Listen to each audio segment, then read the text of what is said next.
Bonjour les étudiants de B9. On va résoudre dans cette vidéo quelques exercices typiques concernant notre chapitre, les liaisons chimiques.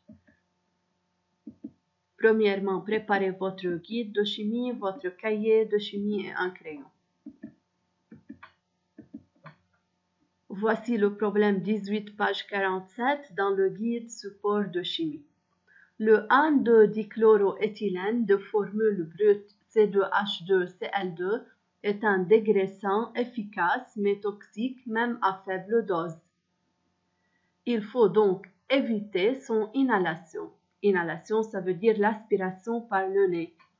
Une molécule de dichloroéthylène est formée de 3 éléments, le carbone, l'hydrogène et le chlore, représentés respectivement par les symboles atomiques suivants. C12,6, H11, Cl35,17. La première question, écrire la configuration électronique de chacun de ces 3 atomes. Pour écrire la configuration électronique, il faut savoir le nombre d'électrons. Et comme vous savez que le nombre de protons est égal au nombre d'électrons. Par suite, la configuration électronique pour le carbone est K2L4 puisque le nombre d'électrons de carbone est 6. Pour l'hydrogène, K1 parce que le nombre d'électrons de l'hydrogène est 1.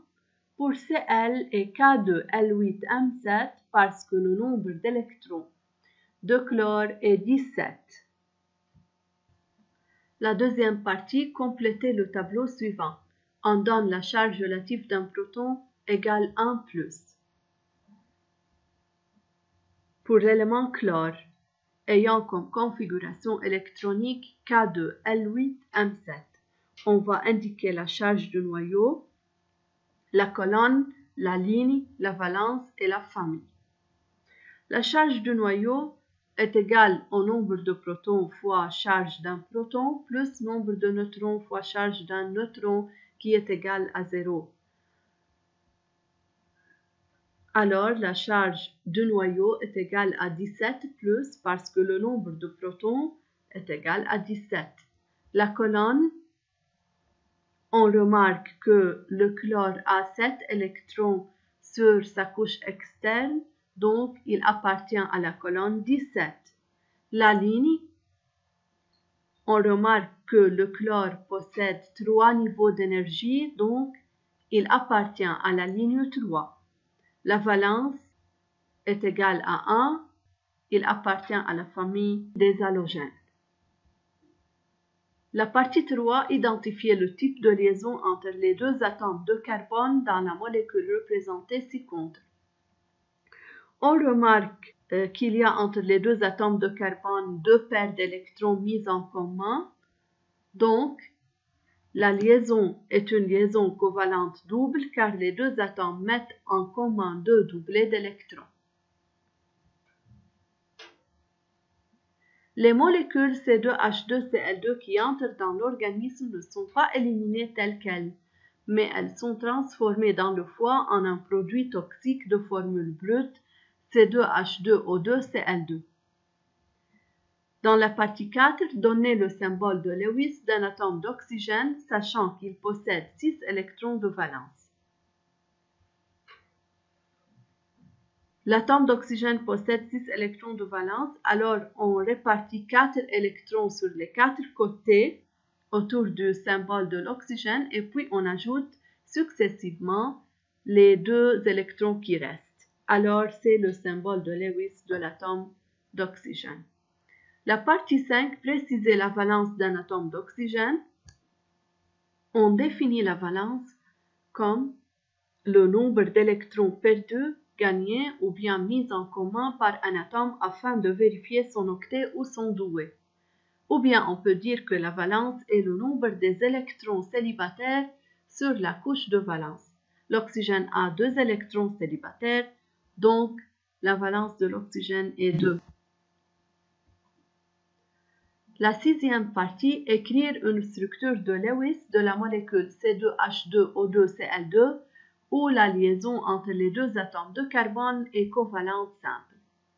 Voici les symboles de Lewis des atomes de l'oxygène, l'hydrogène, le chlore et le carbone. Premièrement, on met en commun un doublet d'électrons entre deux atomes de carbone parce que la liaison entre les deux atomes de carbone doit être simple. Et un atome d'oxygène relié au premier atome de carbone par un doublet d'électrons, et un atome d'hydrogène relié à cet atome d'oxygène, un atome d'hydrogène encore met en commun un doublet d'électrons avec l'atome de carbone, un atome de chlore ici, un atome de chlore ici, un atome d'oxygène met en commun deux doublets d'électrons avec le carbone. Ou bien,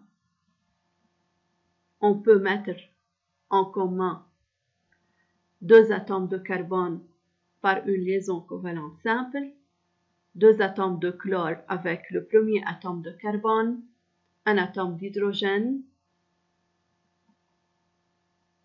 et deux atomes d'oxygène avec cet atome de carbone et un atome d'hydrogène avec l'atome d'oxygène ici. Donc, on peut représenter la molécule C2H2O2Cl2 avec l'un de ces deux modèles moléculaires. On passe au problème 24 par 51 dans le guide de chimie. Le chlorure de magnésium, MgCl2, est un sel à plusieurs usages. Il est bon pour l'environnement, c'est pour cette raison qu'il est utilisé en agriculture, ça veut dire la culture du sol. Le chlorure de magnésium est une hydrothérapie puissante. Hydrothérapie désigne la thérapie en utilisant l'eau, qui a un fort effet excréteur. Il est utilisé dans le cas de toxicité cellulaire pour chasser les toxines à l'extérieur des tissus. On donne la partie suivante du tableau périodique. La première partie, en se basant sur le tableau ci-dessus, répondre aux questions qui suivent. La partie A. Déterminer le numéro atomique de l'élément magnésium. D'après sa position dans le tableau périodique, on peut déterminer le numéro atomique de l'élément magnésium. Le magnésium appartient à la troisième ligne. Alors, il a trois niveaux d'énergie, K, L et M. Encore, le magnésium appartient à la deuxième colonne. Alors, il a deux électrons de valence, ça veut dire sa dernière couche contient deux électrons de valence M2. La configuration électronique de Mg est donc K2, L8, M2. Alors, le nombre d'électrons égal à 2 plus 8 plus 2 est égal à 12. Dans un atome neutre, le nombre de protons égale le nombre d'électrons égale 12 dans l'élément magnésium.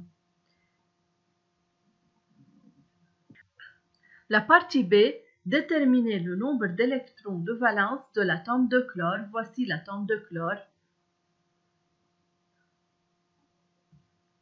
L'atome de chlore appartient à la colonne 17, donc il a 7 électrons de valence. La partie C, écrire le symbole de Lewis de l'élément hydrogène et de l'élément azote. Voici l'hydrogène et l'azote. L'élément azote appartient à la 15e colonne. Cela désigne que l'élément azote a 5 électrons de valence. Alors, le symbole de Lewis de l'atome azote est représenté comme ça. Voici l'hydrogène. Il appartient à la colonne 1, donc il a un électron de valence. Alors, l'hydrogène a ce symbole de Lewis. La question 2. Écrire la structure de Lewis de l'ammoniac NH3 et indiquer le type de liaison dans ce composé. Premièrement, le symbole de Lewis de l'atome azote est représenté par un doublet non liant et 3 électrons célibataires. Et l'ammoniac contient un atome d'azote et 3 atomes d'hydrogène d'après sa formule moléculaire. Alors, 3 atomes d'hydrogène mettent en commun 3 doublets d'électrons, formant ainsi 3 liaisons covalentes simples. La question 3. Expliquez la formation du chlorure de magnésium. Voici le magnésium qui appartient à la deuxième colonne et voici le chlore qui appartient à la 17e colonne. Le magnésium est un métal et le chlore est un non-métal. Alors, pour que Mg et Cl vérifient leur octet, Mg perd 2 électrons et se transforme en un cation Mg2+, parce qu'il ne peut pas gagner 6 électrons, alors il va perdre 2 électrons. Suivant l'équation, Mg donne Mg2+, plus 2 électrons, c'est l'équation de formation d'un cation. Et chaque Cl gagne un électron et se transforme en un anion Cl-, parce que le chlore a besoin d'un électron pour vérifier son octet et acquérir la configuration électronique du gaz rare le plus proche. Suivant l'équation, Cl plus un électron donne Cl-. Mg2+ et Cl- sont attirés par une force électrostatique formant entre eux une liaison ionique. On passe au problème 23 par 50 encore dans le guide de chimie. La partie A. Le soufre est utilisé dans la fabrication d'allumettes, de colorants et de poudre à canon. L'un de ces produits est le dichlorure de soufre, désigné par le composé 1, qui est montré par le modèle moléculaire ci-contre. Voici le composé 1 représentant le dichlorure de soufre. L'atome ayant la couleur jaune, c'est l'atome de soufre. Les 2 atomes ayant la couleur verte, ce sont 2 atomes de chlore. La question 1. Écrire la formule moléculaire de dichlorure de soufre. Parce que cette molécule contient un atome de soufre et 2 atomes de chlore, alors sa formule moléculaire est SCl2. La question 2. Complétez le tableau suivant. Pour l'élément chlore, on va indiquer le nombre d'électrons de valence, la valence et la période. On donne le nombre de niveaux d'énergie de chlore est 3 et son groupe est 7. Parce que son groupe est 7, alors le nombre d'électrons de valence est 7. Le chlore met en commun un doublet d'électrons avec l'atome de soufre, donc sa valence est 1. Et il possède 3 niveaux d'énergie, donc il appartient à la période 3 ou la ligne 3. Le soufre a 6 électrons de valence. Observez ici, mes chers étudiants, 2 électrons formant un doublet non liant, encore 2 électrons formant un doublet non liant et 2 électrons célibataires. Alors 2 plus 2 plus 2 égale à 6. Et par suite, la valence de soufre est 2, son groupe est 6 parce qu'il a 6 électrons de valence et sa période est 3. La question 3a. Écrire la configuration électronique du soufre. Le soufre a 3 niveaux d'énergie K, L et M et 6 électrons de valence. Alors, sa configuration électronique est K2, L8, M6. 3b. Donnez la représentation de Lewis du chlore, du soufre et du dichlorure de soufre. L'atome de soufre a 6 électrons de valence. Alors, ces 6 électrons de valence sont représentés par 2 doublets non liants et 2 électrons célibataires. L'élément chlore a 7 électrons de valence, alors c'est son symbole de Lewis représenté par 3 doublets non liants et 1 électron célibataire. Alors la représentation de Lewis de dichlorure de soufre est représentée par un atome de soufre mettant en commun un doublet d'électrons avec chacun des 2 atomes de chlore pour que ces 2 atomes, soufre et chlore, vérifient leur octet. La question 4. Expliquez comment le soufre a complété son octet dans le composé en indiquant le type de liaison.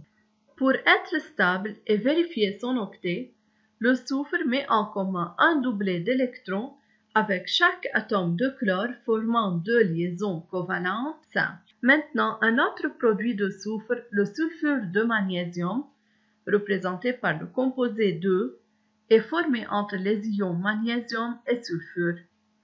L'atome de magnésium, Mg, ayant Z égale 12 et N égale 12, perd deux électrons pour atteindre une configuration électronique stable et former l'ion magnésium.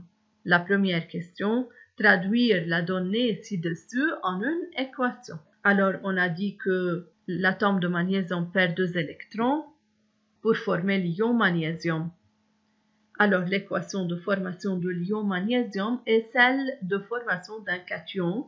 Par suite, Mg donne Mg2+, plus 2 électrons. La deuxième question. Justifier par le calcul que l'ion magnésium possède une charge égale à 2+.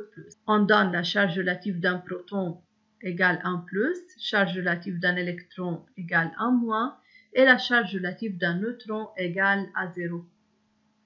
Z désigne le numéro atomique, ça veut dire le nombre de protons. Dans un atome neutre, le nombre d'électrons égal au nombre de protons égale 12. Alors, le nombre d'électrons de magnésium égale 12. Mg perd 2 électrons pour devenir Mg2+, ça veut dire le nombre d'électrons de Mg2+, égale 12 moins 2 égale 10 électrons. Par suite, la charge de l'ion de magnésium égale la charge de proton plus la charge de neutron plus la charge d'électron. Et la charge de proton est égale au nombre de protons fois la charge d'un proton plus le nombre de neutrons fois la charge d'un neutron qui est égal à 0 quel que soit le nombre de neutrons plus nombre d'électrons fois charge d'un électron. Alors, 12 plus 0 plus 10 moins, ça fait 2 plus. Dans le composé 2, la question 3a, identifier l'atome de magnésium dans la figure. On a dit que l'atome de magnésium perd 2 électrons pour devenir Mg2+, donc c'est l'atome de magnésium. La partie 3b, classifier ces atomes en métaux et non-métaux. On sait que les métaux ont tendance à perdre des électrons, alors le magnésium est un métal, il perd à 2 électrons. Alors que le soufre est un non-métal, il gagne 2 électrons. La partie C, expliquer comment le soufre a complété son octet en indiquant le type de liaison formée. Pour être stable et vérifier son octet, Mg perd 2 électrons pour devenir l'ion magnésium. Et S, le soufre, gagne 2 électrons pour devenir S2-. Les deux ions de charge opposée attirent l'un l'autre par une force électrostatique appelée liaison ionique. Enfin, merci pour votre attention.